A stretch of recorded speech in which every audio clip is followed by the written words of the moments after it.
So right now, next is TCA cycle. TCA cycle, also called as Krebs cycle, or also called as tricarboxylic acid cycle. TCA cycle discovered by H. A. Krebs and got Nobel Prize in the year 1953. So, what is the whole scenario of TCA cycle? When TCA cycle run, and who control the TCA cycle? What is the overall uh, mechanism of reaction?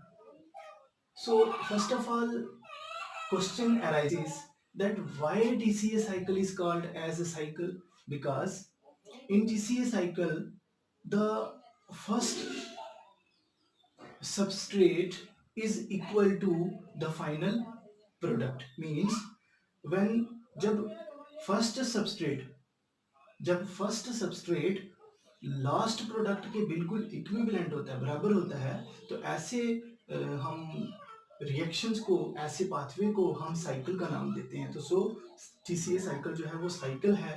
इसमें first जो substrate है वो final product के is equal to है। Okay, सो TCA cycle की अगर हम site की बात करें कि वेयर टीसीए साइकिल इन, मतलब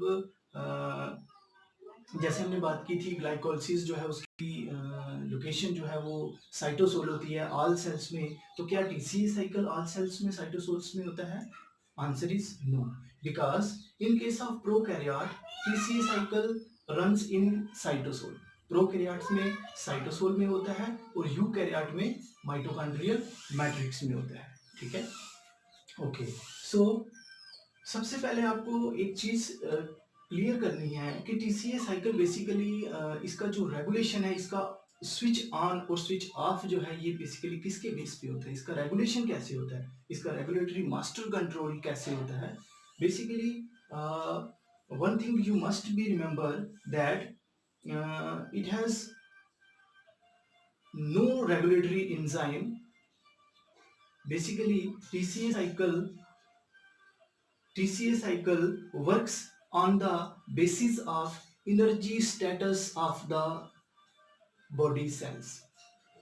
Means if अगर अगर सेल में लेट्स सपोज एक्सरसाइजिंग मसल्स है, एक्सरसाइजिंग मसल्स में there is a more need of energy.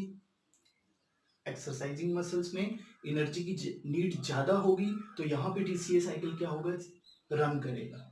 ठीक है, मतलब कि जब बॉडी में एनर्जी लेवल डाउन होगा तो टीसीए साइकिल रन होगा, टीसीए साइकिल चलेगा, तो वहां पे लार्ज अमाउंट में एनर्जी बनाएगा। तो एक और बात याद रखना कि टीसीए साइकिल जो है मतलब एक मोर एनर्जी प्रोडक्शन साइकिल है। वो सबसे ज्यादा जो एनर्जी प्रोडक्शन साइकिल होता है वो टीसीए साइकिल है, क्रेब्स साइकिल है।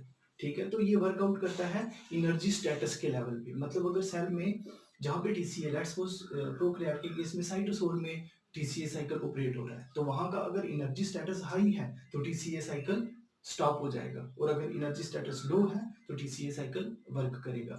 यूकैरियोट के केस में माइटोकॉन्ड्रियल मैट्रिक्स में जब टीसीए साइकिल चलेगा, रन करेगा, तो वहां का एनर्जी स्टेटस इट मींस लो है। एक्सरसाइजिंग मसल्स में टीसीए साइकिल बहुत ज्यादा चलेंगे, हर सेल्स में टीसीए साइकिल चलेगा।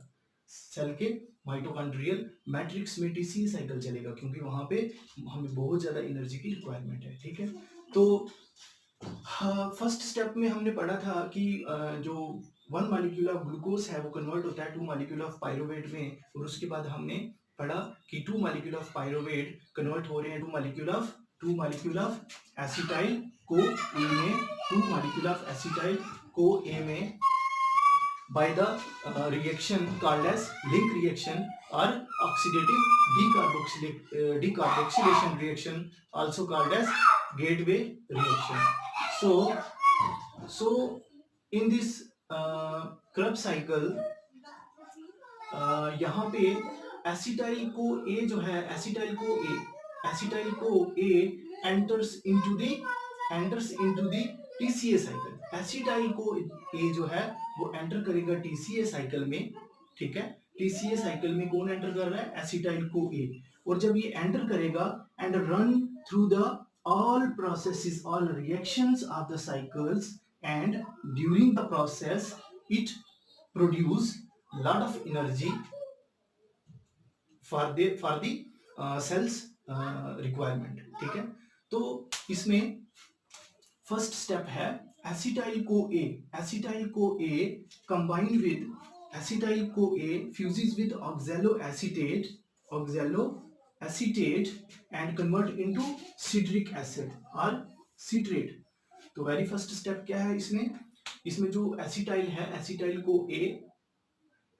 को ए fuses with oxaloacetate and produce and converted into citrate in presence of enzyme citrate synthase, and in this reaction CoA molecule is releases out.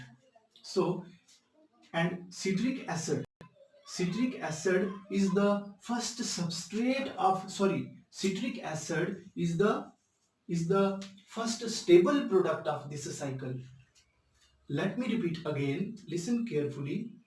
Citric acid is the first stable product of the TCA cycle. So that's why TCA cycle also called as citric acid cycle. Okay, understand? So next, citric acid converted into cis-aconitic acid. Citric acid converted into cis-aconitic acid in presence of enzyme. Here which enzyme used? Citrate synthase. And now in this process, in the conversion of citric acid to cis-aconitic acid, aconitase actually work and cis-aconitic acid produced. During this process one molecule of water molecule release. Actually right now I am putting in your mind the basic concept, basic reactions of Krebs cycle, and later we will label the molecular level of reaction. ठीक है, क्योंकि हमारे पास actual में 2 acetyl co ए produce हुए हैं, तो 2 अगर produce हुए हैं तो मैं एक एसिटाइल के फेवर में बात कर रहा हूँ। चलो ठीक है, अगर 2 एसिटाइल ले लेते हैं तो आगे रिएक्शंस क्या होंगी, 2 रिएक्शंस होगी। तो यहाँ पे कितने वाटर मॉलिक्यूल प्रोड्यूस होंगे, 2 वाटर मॉलिक्यूल प्रोड्यूस होंगे। ठीक है, cis aconitic acid then convert होगा आइसोसिट्रेट में in presence of enzyme cis aconitase in which 2 water molecules are used. तो यहाँ पे वाटर रिलीज हो रहा है और यहाँ पे वाटर क्या हो रहा है, यहाँ पे रिलीज हो रहा है और यहाँ पे यूज हो रहा है। ठीक है, and isocitrate now converted into oxalosuccinate, and this step is very important as far as the energy production is concerned, because in this step 2 molecule of NAD are produced। तो यहाँ पे 2 NAD जो reduced form है energy की वो produced हो रहे हैं, एंड एंजाइम कौन सा यूटिलाइज्ड हो रहा है, आइसोसिट्रेट डिहाइड्रोजिनेस कॉम्प्लेक्स। ठीक है, तो one thing you should put in your mind that एक NADP, इसको मैं थोड़ा क्लियर कर देता हूं। 1 NADH जो है रिड्यूस्ड फॉर्म का जो एनर्जी है, when it oxidized in the electron transport chain it produce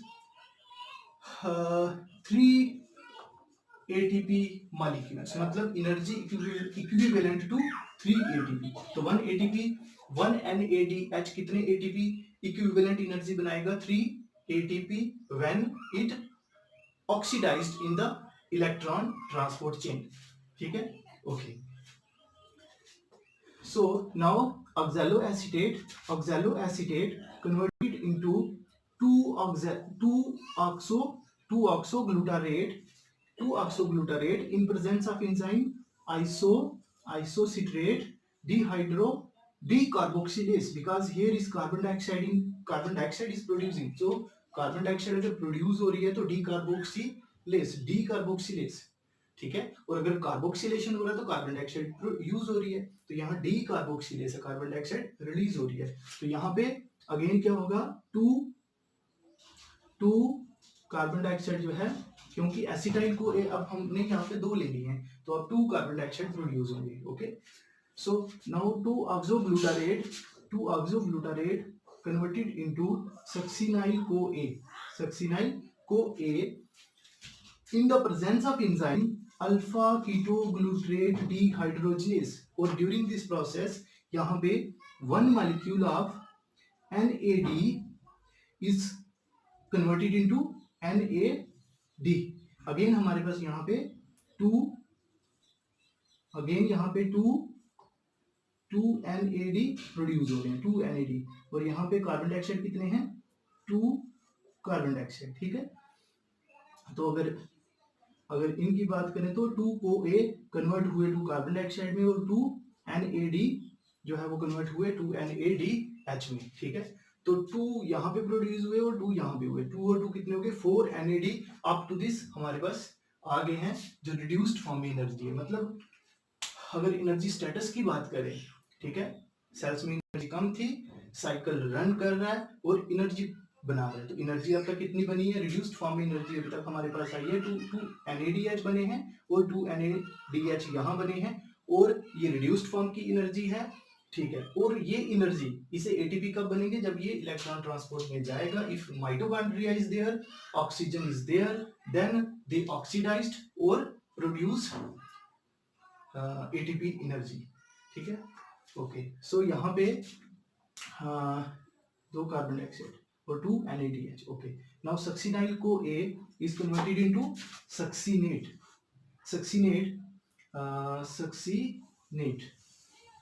in presence of enzyme succinate thiokinase, in presence of enzyme succinate thiokinase. So remember that kinase always work of phosphorylation, तो kinase है तो phosphorylation करेगा, तो यहाँ पे it means again क्या हो रहा है, फास्फोराइलेशन हो रहा है, तो यहाँ पे एनर्जी प्रोड्यूस हो रही है। तो एनर्जी यहाँ पे एनर्जी यहाँ पे जीटीपी की फॉर्म में प्रोड्यूस हो रही है। तो बेसिकली सक्सिनेट काइनेज को यहाँ पे मैंने थोड़ा सा डिफाइन कर दिया है, सक्सिनेट थायोकाइनेज। यहाँ पे सक्सिनेट थायोकाइनेज बेसिकली एनिमल्स में, सक्सिनेट थायोकाइनेज एनिमल के केस में, एनिमल्स में जीटीपी डिपेंडेंट होता है। एनिमल्स में अगर ये सक्सिनेट काइनेज, अगर ये रिएक्शन एनिमल्स में हो रही है तो जीटीपी प्रोड्यूस होगा, और अगर प्लांट्स में हो रही है तो एटीपी डिपेंडेंट होगा। अगर प्लांट्स में हो रही है तो एटीपी डिपेंडेंट होगा, ठीक है। Okay, then succinate. अच्छा, तो यहाँ पे हमारे पास डायरेक्ट एनर्जी प्रोड्यूस हो रही है, तो इसको क्या बोलेंगे हम, इसको बोलेंगे, इस स्टेप को बोलेंगे फर्स्ट सबस्ट्रेट लेवल फास्फोराइलेशन। क्या होगा ये? Okay, next succinate is converted into fumarate in presence of enzyme succinate dehydrogenase, and during this process 2FAD positive 2FAD oxidized form है, तो ये कन्वर्ट हो रहे हैं 2FADH2 में, ठीक है, FADH2। Okay, so here one thing I should clear that, अच्छा, एक NADH जो है कितने, okay, next succinate is converted into fumarate in presence of enzyme succinate dehydrogenase. During this process 2FAD positive means oxidized form है, तो converted into FADH2. So now here again जो है यहाँ पे reduced form में energy produced हुई है, reduced form में हमारे पास एनर्जी प्रोड्यूस्ड हुई है FADH2. So here one thing I should clear you that 1 NADH जो है, एक NADH जो है 3 ATP इक्विवेलेंट एनर्जी बनाता है, और 1 FADH2 है 2 ATP एनर्जी बनाता है। मतलब FADH2 जो है वो लेस एनर्जी बनाता है in comparison with NADH2। Okay, so now fumarate is converted into malate in presence of enzyme fumarase and here in this step two water molecule are being used. So malate, now malate is converted into oxaloacetate in presence of enzyme malate dehydrogenase, and in this process 2NAD is converted into, is reduced into 2NAD, मतलब oxidized के जो हैं ये reduced into 2NADH. So the whole pathway, the one step of Krebs cycle is now completed at this step. So now count that how many NADH molecules are produced. Total how many NADH produced? So 2 NADH and 2 NADH. So total how many NADH? Total 2 और 2 6 NADH molecules जो है produce हुए हैं. तो 1 NADH कितने ATP बनाएगा? 3. तो 6 कितने बनाएंगे? 18 ATP. ठीक है, okay. And in this step 2 GTP means 2 ATP 2 GTP यहाँ पे डायरेक्ट जो डायरेक्ट एनर्जी प्रोड्यूस हुई है, जिसको हमने सबस्ट्रेट लेवल फास्फोरिलेशन कहा था. तो 2 जो है GTP जो है ये डायरेक्ट फॉर्म है एनर्जी की. तो GTP क्यों बना है? ये GTP और ATP का मैंने केस बता दिया था कि सक्सिनेट थायोकाइनेस एनिमल में GTP डिपेंडेंट और प्लांट में ATP dependent. Okay, now next, how many FADH molecules are produced? तो total 2 FADH2 molecules are produced. So 1 FADH produce 2 ATP. तो 2 FADH produce 4 ATP. So total how many ATP? Total 24 ATP molecules are produced. So it means in Krebs cycle total 24 ATP molecules are produced. So अगर आपसे if anyone is going to ask you that if one acetyl CoA molecule is enters into the Krebs cycle and pathway runs for the one time, and how many ATP molecules are produced?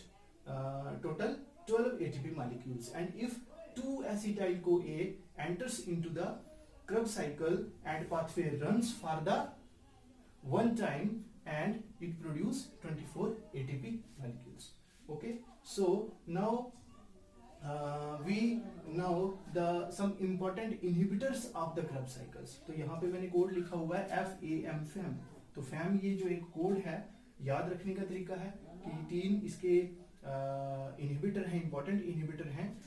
F से आ गया फ्लोरो acetate, A से आ गया अर्सिनाइट और M से आ गया malonate. तो fluoro acetate actually fuses with oxaloacetate. Fluoroacetate में fluoroacetyl CoA, fluoroacetate में क्या होता है? Fluoroacetyl CoA fuses with oxaloacetyl CoA and convert into fluorocitrate. Fluorocitrate is the inhibitor of aconitase enzyme. So if aconitase enzyme is inhibited, can citric acid converted into cis aconitic acid? No. तो can pathway run downwards? No. तो can pathway synthesize ATP? No. तो energy status क्या हो जाएगा? Cell का लो हो जाएगा. Okay, so one thing you should remember that fluoroacetate is called as rat poison. So by eating the rat poison, how person lead to death? Actually, in that person who eat rat poison, in that person aconitase enzyme is inhibited and energy processing cycle does not work, and person undergoes severe hypoglycemia. means glycemia नहीं, मतलब low level of energy, उसमें low level energy होगी, energy status उसका लो हो जाएगा और उसके कारण उसकी डेथ हो जाएगी. ठीक है, ओके. सो नेक्स्ट आ गया अर्सिनाइट. तो arsenite is the inhibitor of CoA. Here is CoA. ठीक है, CoA. नाउ थर्ड आ गया malonate is the inhibitor of succinate. तो malonate is the competitive analog. Point to be remember, malonate is the competitive inhibitor of succinate. So here is a succinate. So malonate is the competitive inhibitor of succinate. Okay. So now one thing, just imagine that if if energy status of the cell is high in which TCA cycle is operating, so what it happen? Actually in that cell when energy status is already high, अगर energy status cell का high है तो TCA cycle की जरूरत है? No. तो क्या होगा उस टाइम पे? जो फर्स्ट स्टेबल प्रोडक्ट होगा सिट्रिक एसिड का, citric acid converted into citrate and leaves the mitochondrial matrix, तो लीव द माइटोकॉन्ड्रियल मैट्रिक्स से ये बाहर जाएगा and in the cytosol, and in the cytosol, cytosol में जाके ये फैटी एसिड सिंथेसिस करवाएगा. Listen again, and this is the most important step.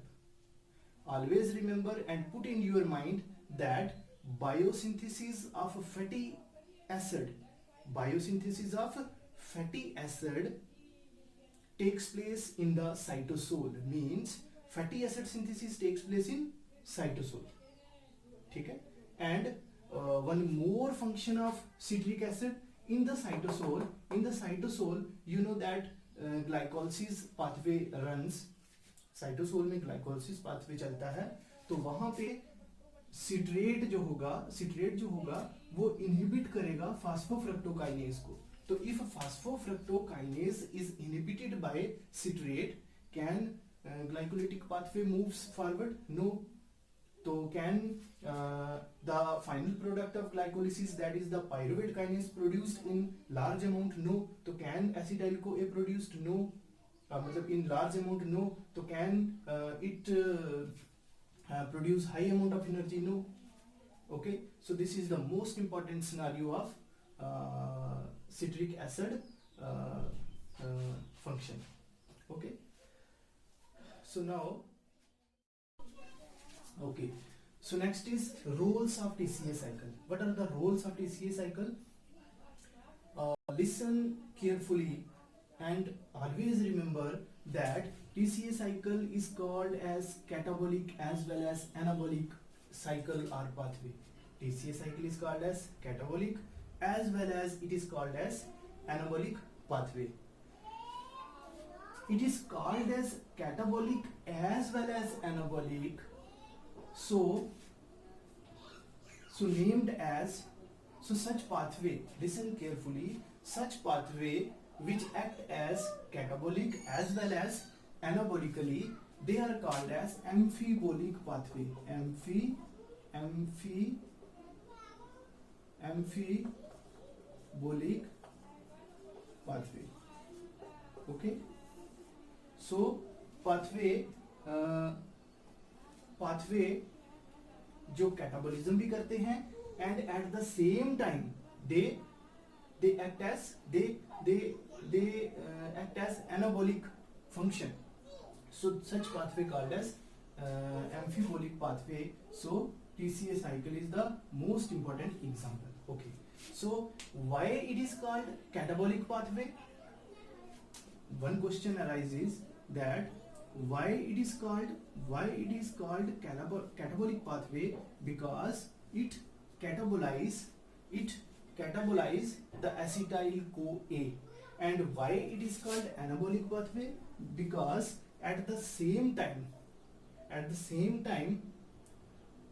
it synthesize fatty acids, and these points we clear just some time before. Fatty acid synthesis, तो अभी हमने discuss किया था कि कैसे जब सेल्स में एनर्जी स्टेटस हाई होता है तो टीसीए साइकिल ऑपरेट करने की जरूरत नहीं है, तो उस कंडीशन में सिट्रिक एसिड जो है leaves the mitochondrial matrix and goes to and reaches the cytoplasm, cytosol में पहुंचता है और वहां पे फैटी एसिड सिंथेसिस करवाता है. Fatty acid synthesis also called as lipogenesis, means synthesis of lipids. Okay, so one step you should also put in your mind that TCA cycle also responsible for gluconeogenesis. So what do you mean by the term gluconeogenesis? As already we clear that gluconeogenesis is the process in which new formation of glucose takes place from the non-carbohydrate substrates. Okay, so the substrates, non-carbohydrate carbohydrate, non carbohydrate substrate, ठीक है। तो ग्लूकोजियोजेंसिस में new formation होती है glucose की कहां से, non carbohydrate substrate से। नॉन कार्बोहाइड्रेट स्टेट में जैसे मैंने एक आपको बताया था लैक्टेट, एंड सेकंड एग्जांपल ये भी है जैसे ऑक्सैलो एसीटेट।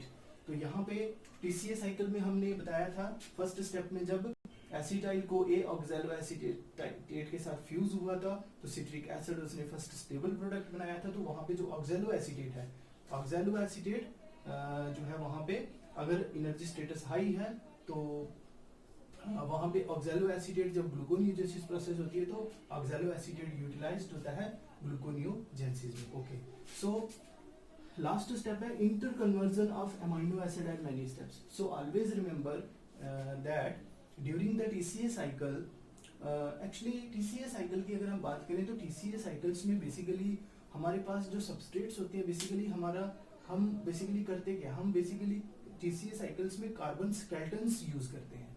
टीसीए साइकिल्स में कार्बन का जो स्केलेटन होता है वो यूज करते हैं और क्या करते हैं, एनर्जी प्रोडक्शन करते हैं, ठीक है। तो यहाँ पे बेसिकली अमीनो एसिड्स को यूज किया जाता है, मतलब कार्बन अमीनो एसिड्स में जो कार्बन स्केलेटन होता है, अमीनो एसिड्स में जो कार्बन स्केलेटन होता है उसको यूज किया जाता है। तो फर्स्ट ऑफ ऑल आपको पता होना चाहिए कि what is amino acid. What is amino acid? Amino acid is the carbon skeleton having amine group. तो अमीनो एसिड क्या होता है, what is amino acid? Amino acid एक कार्बन स्केलेटन है जिसके ऊपर क्या होगा, अमाइन ग्रुप लगा होता है और एक साइड क्या होता है, कार्बोक्सिलिक एसिड होता है। तो if we remove the amino group from amino acid, the left out structure is used in the TCA cycle for such purposes. Okay, so classes dismiss. तो next हम डिस्कस करेंगे electron transport chain. Okay, thank you.